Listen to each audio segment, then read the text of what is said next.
Hello and welcome to Krishi Jagran Business, platform that keeps you updated with all the agri news of the nation. This is Kushi Mudkar. Let's take a quick look at the top headlines of the day. Emergency measures implemented as flooding near Kejriwal's home triggers Delhi flood alert. June inflation accelerates to 4.8% due to rising food prices. ITC focuses on climate-smart agriculture to boost farmer income and reduce emissions. World-famous Pacific Northwest cherries now in India. Amit Shah distributes Micro-ATM cards to milk societies. Saudi Environment Ministry teams up with Agricultural Development Fund to boost rural farming.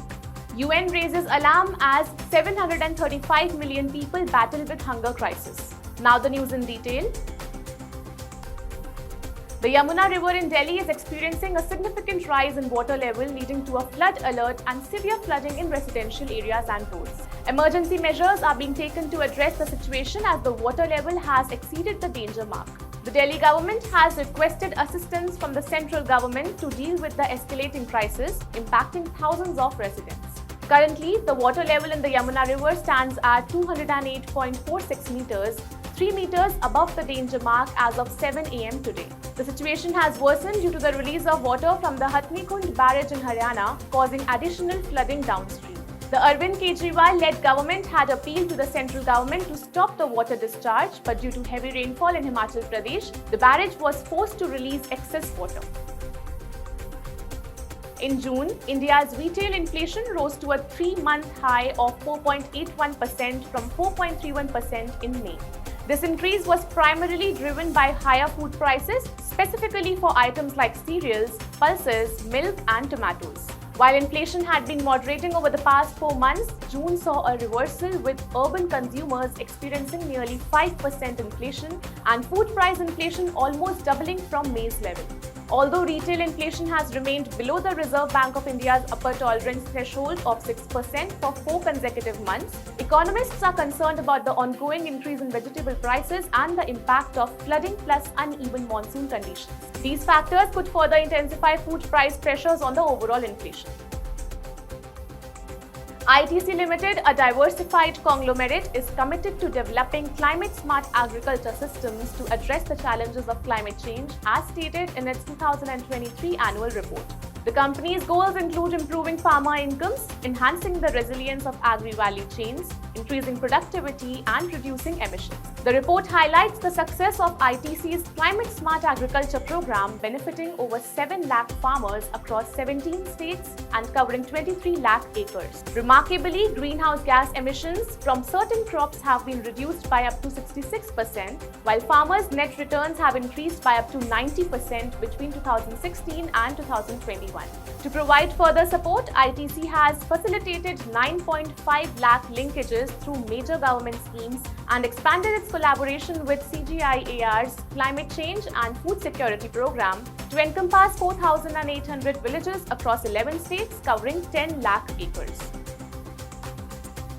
With the arrival of summer comes an abundance of fresh and delicious fruits.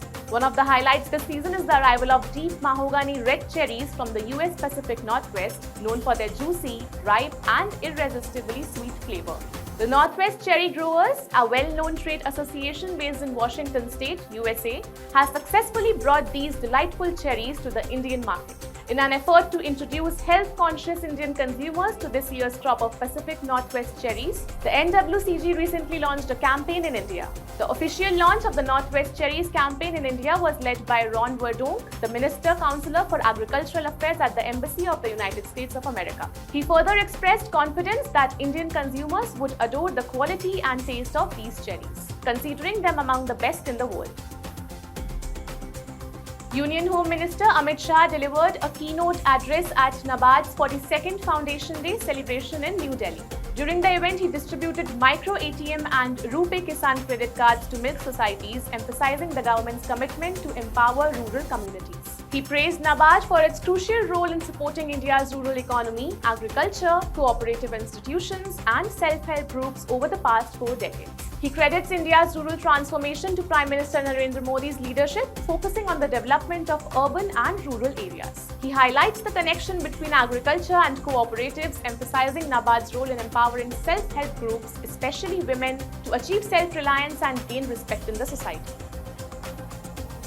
Saudi Arabia's rural farming sector is set for a boost in investments and loans. The Ministry of Environment, Water and Agriculture recently signed 2 agreements with the Agricultural Development Fund to enhance agricultural production efficiency in the kingdom. This collaboration aims to encourage entrepreneurs to invest in the agricultural sector while providing vital financial support to the farms. The Agricultural Development Fund plays a crucial role in strengthening Saudi Arabia's agriculture sector by implementing financial initiatives and programs that promote food security and sustainability. Saudi Arabia's Vision 2030 places great importance on improving the food security, and initiatives like this are expected to drive sectoral growth. The Ministry and the Agricultural Development Fund will work together to boost the efficiency of modern agricultural methods and tackle the challenges faced by farmers. According to the latest United Nations report, around 735 million people worldwide suffered from chronic hunger in 2022, a significant rise compared to before the pandemic. This poses a major obstacle to the global aim of eradicating hunger by 2030. Despite economic recoveries in several countries, the report reveals that the progress in reducing hunger rates has stagnated due to factors like the Ukraine conflict and its effects on food and energy prices. The situation is concerning as the number of people experiencing hunger has increased significantly. The report also predicts that if the current trend continues, around 600 million people will be undernourished by 2030. That's all for today. We will be back with some more news updates tomorrow. For more updates in agri news, stay tuned with Krishi Jagran Business. This is Khushi Mudkar.